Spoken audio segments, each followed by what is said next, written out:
Nick Vickers here. I'm calling to you from Sydney in Australia. I'd just like to thank Alan Keane for inviting me to speak on the Artist's Well. I'm really thrilled to be able to be part of this community. I'd also like to acknowledge the Wongal people of the Eora Nation, the Aboriginal Torres Strait Island original occupants of this land from which I am recording. And I would like to pay my respects to elders past, present and emerging. I also recognise their connection to country and the role in caring for and maintaining country over many thousands of years. Today, I would like to go to the home of Ron Robertson-Swann. I'd like to take you to the home of Ron Robertson-Swann, actually, and just to say a few words about Ron. He is a really well-known sculptor in Australia. He's won many prestigious awards. He's had an awful lot of influence on the way that sculpture is perceived in this country. In fact, he is an incredible ambassador for the whole kind of milieu of contemporary sculpture in Australia. Ron has a deep and abiding passion for his medium.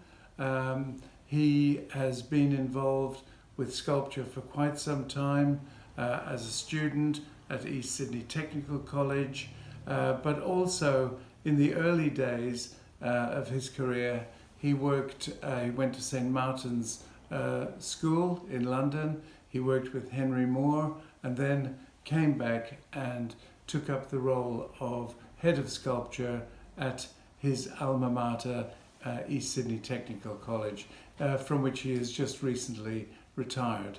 So without more ado, let's go to the home of Ron Robertson-Swann. How did your career in the visual arts begin? Were the Robertson-Swanns a family of artists? No, certainly not. That was my career was meant to be military. Ah. So a grandfather who was a general, and of course my father fought in the Second World War in the Air Force, and there was sort of army around me, you know, growing up during the war. Of course, that's natural, and my relationship with the Powditch family, and Peter Powditch's father was a colonel in the Byron Scottish, you know, so, and my father was Scots, and so Australian Scots, but heritage was Scots. And that seemed to be the milieu. And my mother, being a very extravagant woman, bought me endless boxes of hand-painted toy soldiers from David Jones, where I could set up whole armies in the dining room floor with also dinky toys, army dinky toys, and so that was going to be your future. That was your career. And there was even went as far as Napoleon being one of my heroes. Okay. For one good reason, apart from the fact that he was a great military tactician, was I was impressed.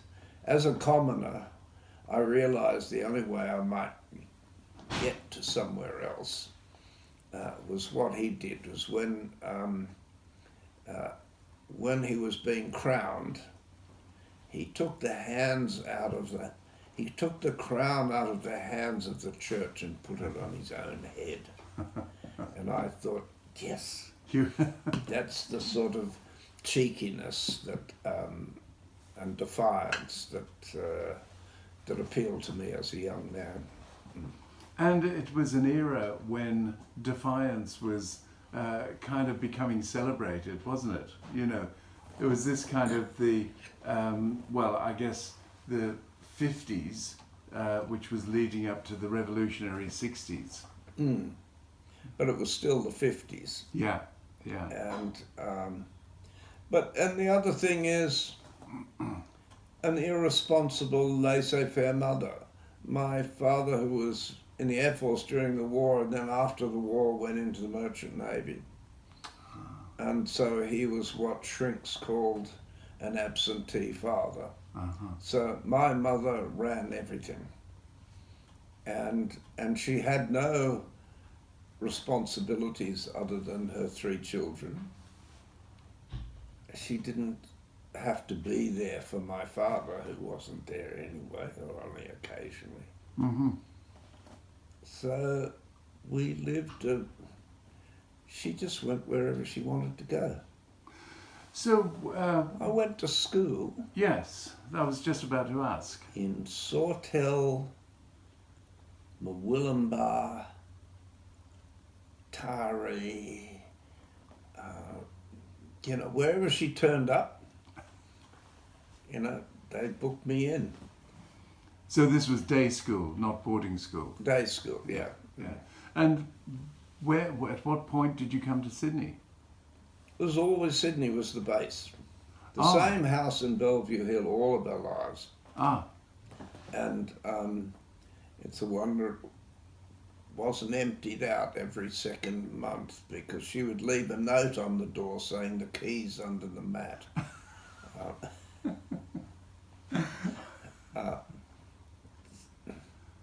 So, I mean, in one sense, that was a really wonderful way to grow up. Really.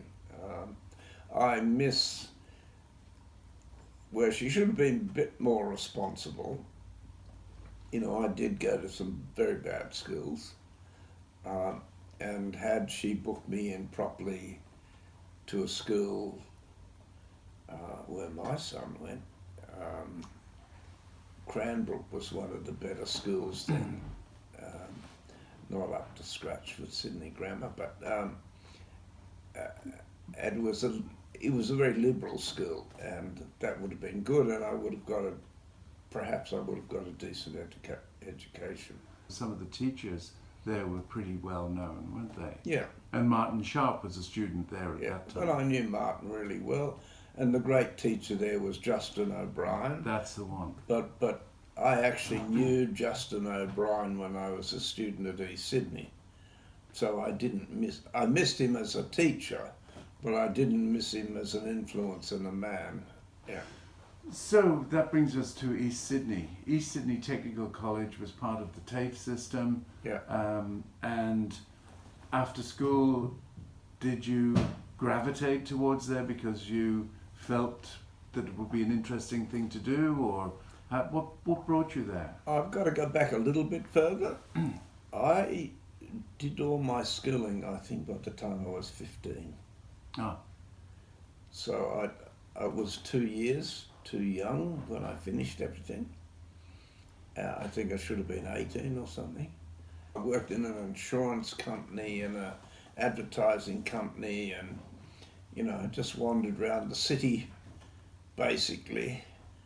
And I ended up at George Patterson's advertising. Uh-huh. And as a trainee executive, which meant you were a delivery boy in a grey flannel suit. And it was right next door to Richard Hunt's, which was the most elegant men's store ever.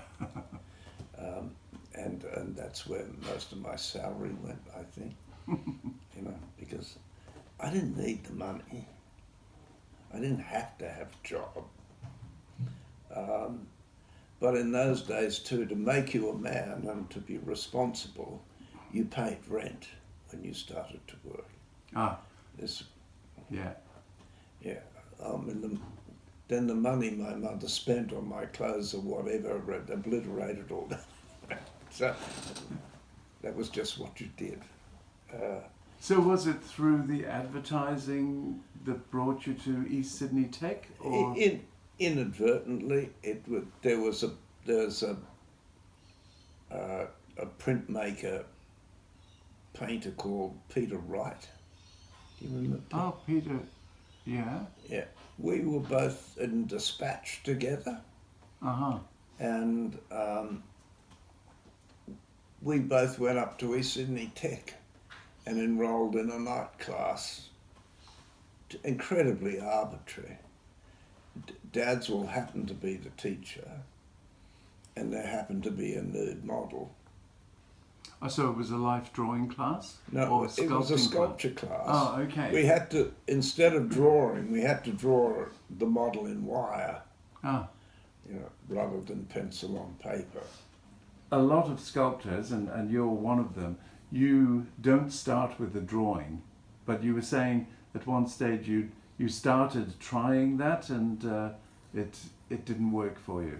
Well, it doesn't work. Because they're two different things. Mm. One's the illusion of an object on a flat surface, and one's an object in real space. Yeah. And perspective is a device; it's not a truth. Mm-mm. You know, and so no, and I gave up because it just didn't work well. Yeah. The reason I asked that question is because I want to move on to when you went to England. You studied with at St. Martin's, and then you worked with Henry Moore, who was well known for his drawings of his sculptures, and that's what led me to that question. I don't think he drew either for his sculptures very much. He probably did some, but they all came from bones and rocks and bits of plasticine and plaster. Mm-hmm. When he did drawings for their own benefit sometimes, but drawing from something, Okay. not for something mostly. And the stuff we got to make in the studio and enlarge were always things. Objects. Never drawings. So, but the scale of his work must have affected you as a sort of maturing sculptor, dealing with that sort of scale. I don't know.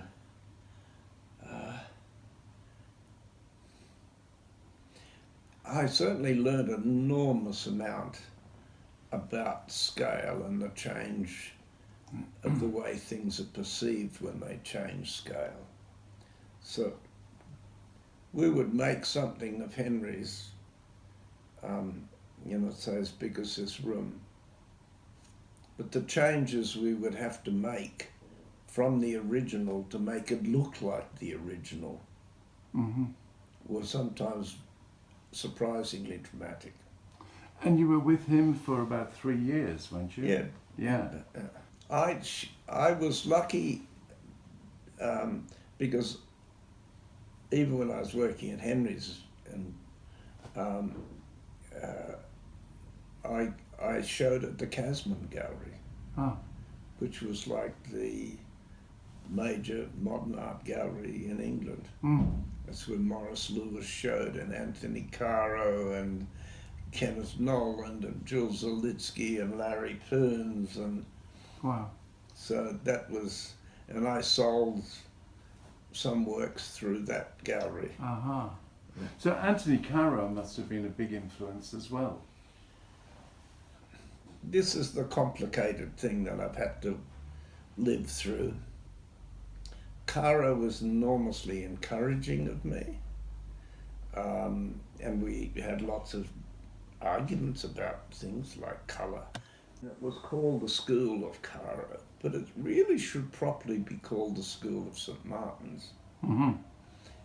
Tony was the more mature one, and his enthusiasms were often the big driving force. But more influential people on me were like David Annesley and Tim Scott and Michael Bolus. And the early works of Caro's that I enjoyed, and later on I think they're all unresolved. He's like an abstract expressionist, and I'm not an abstract expressionist. How would you describe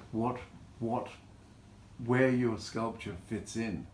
Well, to start with, and I know this is all phony in the end, but I was making steel welded sculptures at East Sydney with Dadswell before Caro was. And you know, that used to be old fashioned, who did what first. I think that's neither here nor there really in the end, but it wasn't something that I went there and all of a sudden I learnt how to make sculptures like Caro, because I didn't, and I didn't like a lot of his sculptures. But my postgraduate year, I can't remember the exact numbers, but maybe I'd made about 6 sculptures in steel, and I could show them now and still not look any different. And Caro had probably only made 7, you know. So and they were probably 7 of his best ones. So after that, once you'd completed that section, what brought you back to Australia? Was it a need to have more space to work, or to get back to family, or what was your driving force? Well, I had a family and a son. Cashel was born in London, and he was 3 when we left, and quite 2 things probably. All of us who were enormously close colleagues and visited each other's studios and did things. And that was often, or sometimes with Clement Greenberg, by the way, so that's another. Then some of them started becoming famous. And then the closeness and the friendships and the exchanges really started to fade. And the other, probably the primary thing, I was sick of being fucking cold. If I was teaching in the summer, which probably only lasted a long weekend in London, teaching my son to swim in the Serpentine, which is just a muddy pool, really. If he knew I learnt to swim at Redleaf Pool in Bondi, I thought he'd never forgive me. I was homesick. I mean, very simple. 8 years.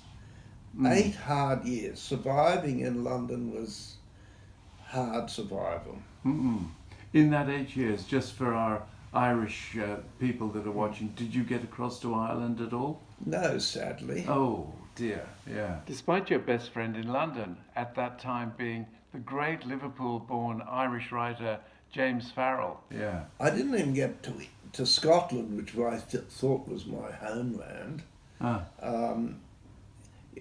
You didn't have, you're in one of the great cities of the world, which has great theatre and concerts and music, and you're often too fucking poor to go to any of them. That's true. Yeah. And that was my experience. Yeah. So then you came back to. I mean, then there was the weird thing. By contrast, is Casman's gallery was supported by Sheridan Dufferin. Sheridan Dufferin was Lord Dufferin on Ava. And so some parties after openings, we would go to his place or somebody else's place. Yeah, and there'd be Princess Margaret and Lord Snoop and Brabbert and the Chancellor of the Exchequer and and one young Chelsea student who I just knew as a Chelsea student. He was quite attractive, so I was friendly with him. And one party was in her studio in Holland Park, and I said, Jesus, how did you find a place like this? She said it was incredibly difficult. Daddy had to buy the whole terrace. Did she go on to become a well-known... If she has, I don't know. No. I thought you might have said, oh, it was somebody... I thought you were going to name drop for a moment there. No. But anyway. No, I'll name drop in the negative, if you like. Because, I kept alive too, partly while I was a student at St. Martin's. I worked in a famous cafe called the Troubadour on the old Brompton Road, and it's still there. And I was one of the cooks, and there was a booth right at the back, and it was called Bum's Corner. And at Bum's Corner, you were a musician or a painter or a sculptor, and you're allowed to sit there with a cup of coffee for the whole of the day. Other people would be hustled out. And there was a really grumpy, unpleasant man who felt the world had passed him by, and he was called Lucian Freud. Oh. He was a shit then, he's just a shit now. And his paintings are hideous. You think so? Oh, unspeakably hideous. You know, a blight on the earth. So did Francis Bacon also go in at into the Troubadour? No, Francis Bacon was a part of a gay set in another club in Chelsea. Yeah. Because I thought that... Or Soho, rather. Yeah, okay. Yeah. Mm. Anyway, we're straying off the subject. You then left and came back to Australia, based yourself in Sydney. Yeah. Back to the house in Bellevue Hill? Yes, briefly, till my mother couldn't put up with me any longer. And 1969, the year of the Soissons Murph, was favourable. I won the Transfeld Prize for painting, and that was £5,000. But I was able to buy a house for £5,000. Gee. And where did that have a studio? No, it was a tiny terrace behind Taylor Square. You know, those little I know those ones. Working cottages. Yeah. But fancy being able to buy a house. I think a Volkswagen and a house. I had a slight mortgage on the house, but I think the house was probably only $8,500 in 1968. Not so long ago, really. Yeah. We won't talk about house prices in Sydney. That's straying off the subject altogether. But you were just around the corner from East Sydney Tech. Yeah. Walk to school. And you went back to school, or did you work there? Did you work there, or did you study there? As a part-time teacher. Okay. Yeah. So that would have led into some pretty major kind of times in your art production, because when was the Field exhibition? Well, the Field exhibition was while I was still in London. Was it? Yeah. And I can't remember who came to select them now, but it was too late to ship sculptures.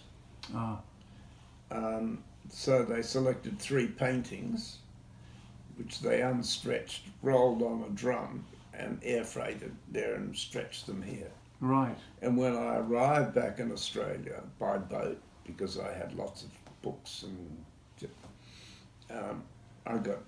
arrived in Melbourne, I got into a taxi, drove to the National Gallery of Victoria and just saw the whole thing hung, and then got back to the boat again.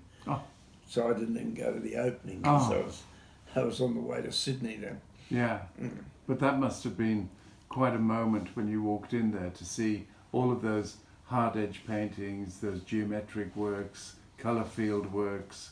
I mean, it must have been a bit of a revelation. No. No? No. Because it's one of those. I didn't think all of them were very good. It's one of those exhibitions that is talked about as being so influential. But you forget, it all came out of American painting, Yeah.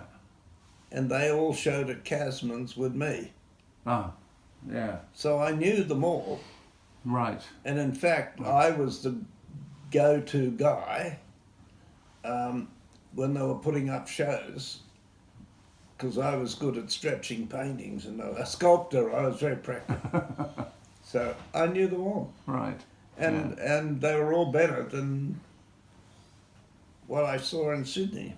Right. Okay. Yeah. It was typical of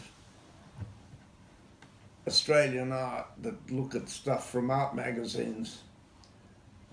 They look too much like silkscreen prints, and they didn't have the life or the saturation or the... Yeah. But there was, I mean, in the 1970s, there was still a very strong feeling that you had to go overseas to be acknowledged in Australia. Oh, yeah. Yeah. Why was that? Was it because there was a certain sort of reverence for what was happening in the States, England, Paris, and those kind of things? I assume so. It's always talked about as a cultural cringe. Yeah.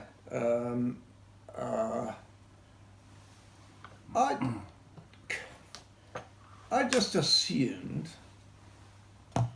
that you went there to finish your education. Right. And I didn't intellectualise very much about that. So it was neither here... It was like, also the thing in a way, it was like you were going home, very secretly in the back of your subconscious, and until I met the English. You came back to Australia, you started then establishing, a fairly sort of decent kind of reputation as a sculptor. You started to bring some of the influences from overseas into Australian sculpture.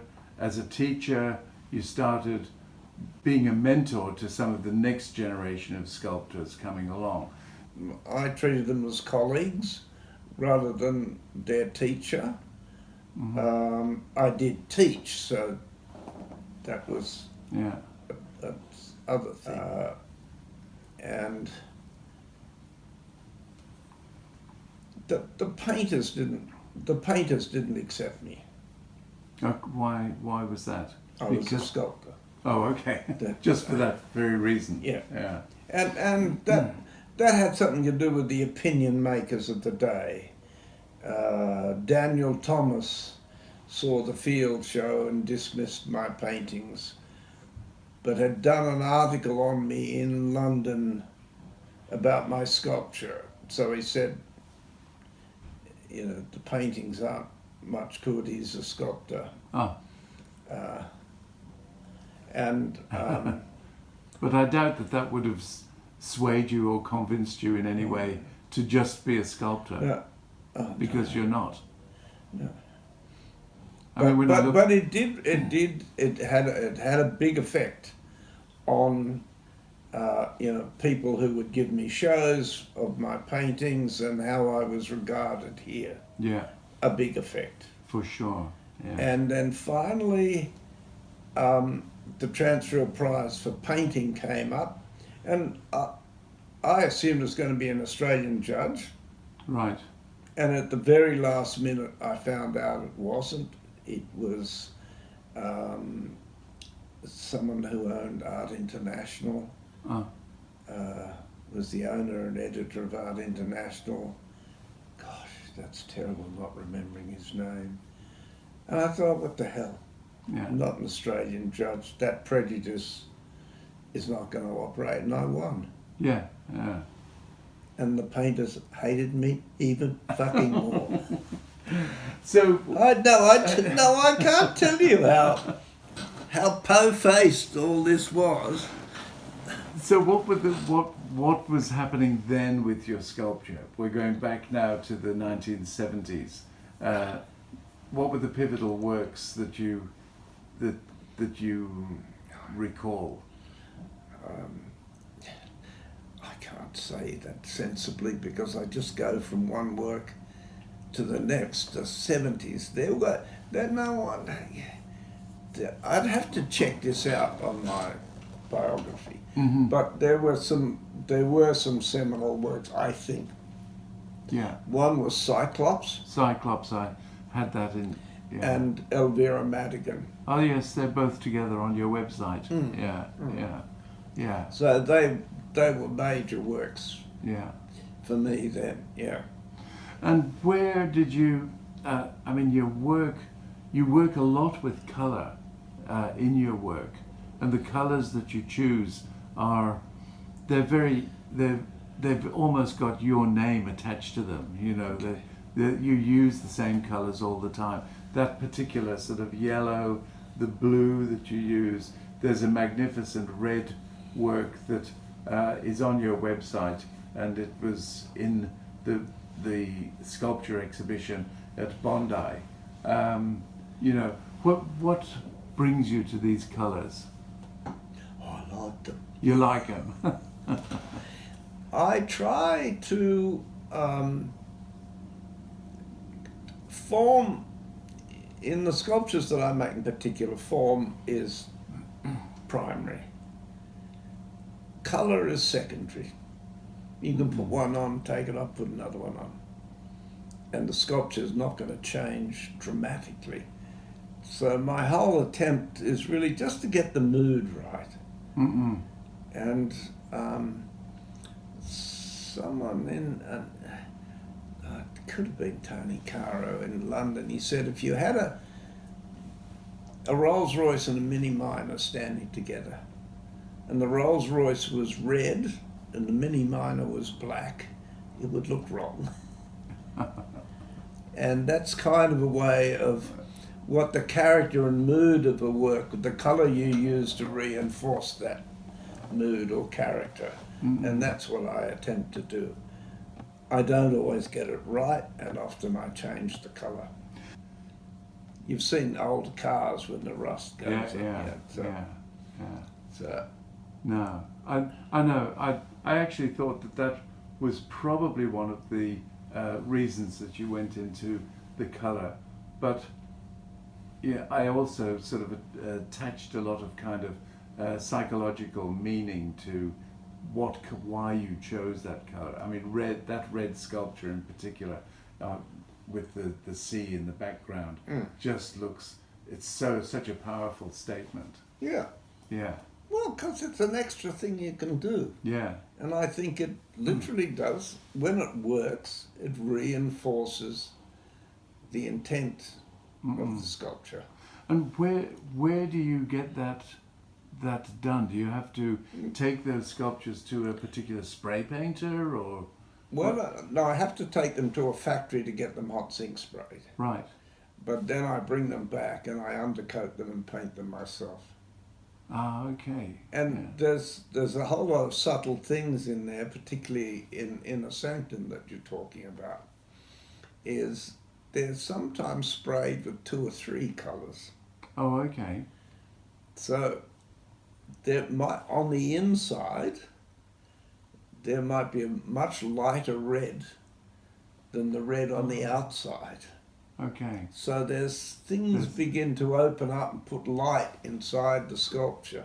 Right. So, and there's greens and things like that where they're often 2 or 3 colours, but they just look like the light's falling on them in a particular way. Mm-mm. They don't look like a 3-colour piece. Right, yeah. Because they're all I within didn't pick up on that. Yeah. Yeah, that's interesting. But then we have to, I guess, move on to the beach. So only one colour, one sculpture that I made which worked successfully with 2 colours. Which was that? that's a thing called Contact at the South Australian Gallery. Uh-huh. It was like 4 plates, and they hit the corners and lifted up, and underneath was like a red belly black snake, Ah, and over the top was a darker maroon. So, wow. but that's the only two distinctly different colours working on a sculpture. So going down to Melbourne, we can't have a conversation with you without mentioning the vault, which was such a major commission and a contentious one at that. Mm. Yeah, there's been a book written about vault. Mm. Why was it so contentious? Was it just because it was moved, or was it because... It was contentious right from the beginning. Was it? Yeah. Yeah. One, it was in Melbourne City Square originally. Melbourne City Square doesn't exist anymore anyway. That's all built up. And everything around it was bluestone, which is one of the natural stones of Victoria. Yeah. And along with all the other things I've described with colour, I thought yellow was the colour that worked best for that sculpture. Mm-hmm. But I thought it needed a colour like that, if you like, to hold itself in the square against all this unbelievably dull bluestone. Yeah, yeah. And that just seemed to incense. One psychiatrist did tell me, yellow excites people, it's your own fault.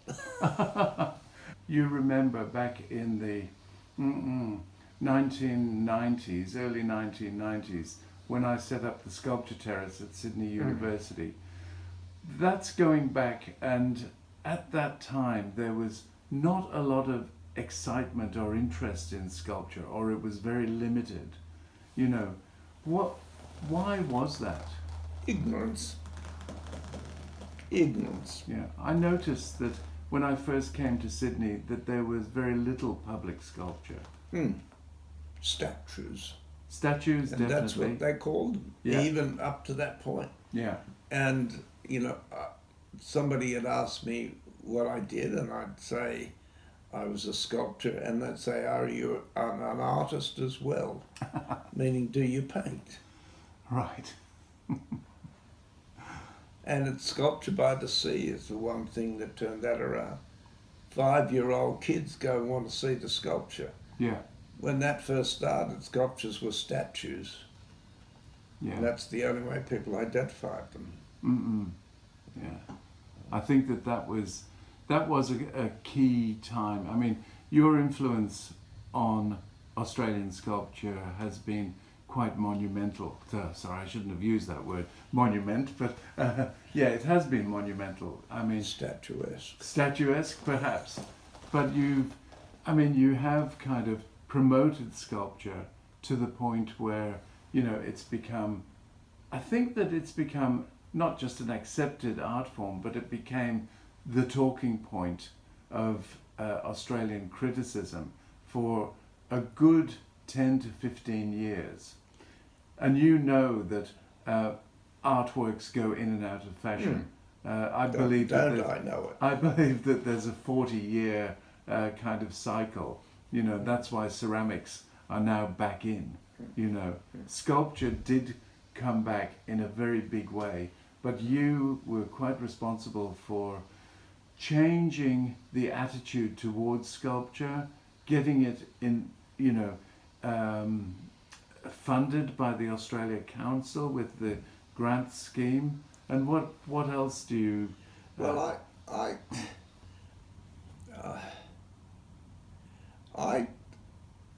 I think because sculpture was making the more exciting adventures into art. Yeah. Sculpture was being more innovative and more exciting than the development or otherwise of painting. Painting slowed down or stood still. I mean, there were really, you know, in the early days there were really, you know, there was Michael Johnson and John Firth Smith and Sid Ball and David Aspen, Peter Powditch. They were good, very good painters. very good painters. But sculpture took it another step, I think. But did you find, whilst sculpture was on the ascendance, as it was, did you find that you were then pushed as a creative person to push your own work, or did the work that you were working on push you to do more? How does the process work? The last one. Yeah, that it's the... Yeah, because I don't know how you do that. And I can't sell my own work to save my fucking life. You know, I figured I'm not a unionist, but that's somebody else's job. Mm-mm. And I can't, I could hear my father's voice if I was to say, you got to have, I could, like Michael Johnson used to threaten people to buy his work. I used to think that was funny. Yeah. You know, I could hear my father's voice saying, don't you dare big note yourself like that, son. But really? Yeah, that would be vulgar. Yeah. And it stuck, but I can't do it anywhere. No. But the gallery that you're with, the Australian Galleries, is one of the best galleries in Australia. Stuart's a good friend of mine. It's he sets up each show fantastically well. You know, he loves being with the artists. But I've noticed, I mean, that on their website, you're well represented. I mean, I can almost go through different periods of your work, you know, and there is that particular work, this one over here, which I'm going to put it up on the Screen. the screen when we get it. Yeah, this is the Certain Depth series that you did. Oh yeah. I mean, I did talk to you a little bit earlier about that, and I sort of thought these were such a departure. I mean, I know that there were paintings, but they looked like paintings for sculptures. Yeah. Yeah. I would like to wax lyrical about my inventiveness and genius, but you know, I don't know. No. Something falls in your lap. You accidentally knock something on the table, and two things come together, and the insightfulness is running with it, not inventing it sometimes. Well, it's more like that for me anyway. Yeah. Yeah. So it seems to me that the work is what guides you to keep on changing. Yeah. You evolve. It's you that's evolving, and then we see that as the work that's evolving. Yeah, and I'm still catching up a lot of the time. Yeah. No, seriously. Yeah. I think if you're not surprising yourself, you're not working well. Well, I hope you've enjoyed the interview with Ron Robertson-Swann. If you're interested in looking at more of his work, he's got a tremendous website which is on the show notes below. Also, Australian Galleries, which is based in Sydney, have got a tremendous selection of his work. So, see you next time. Thank you.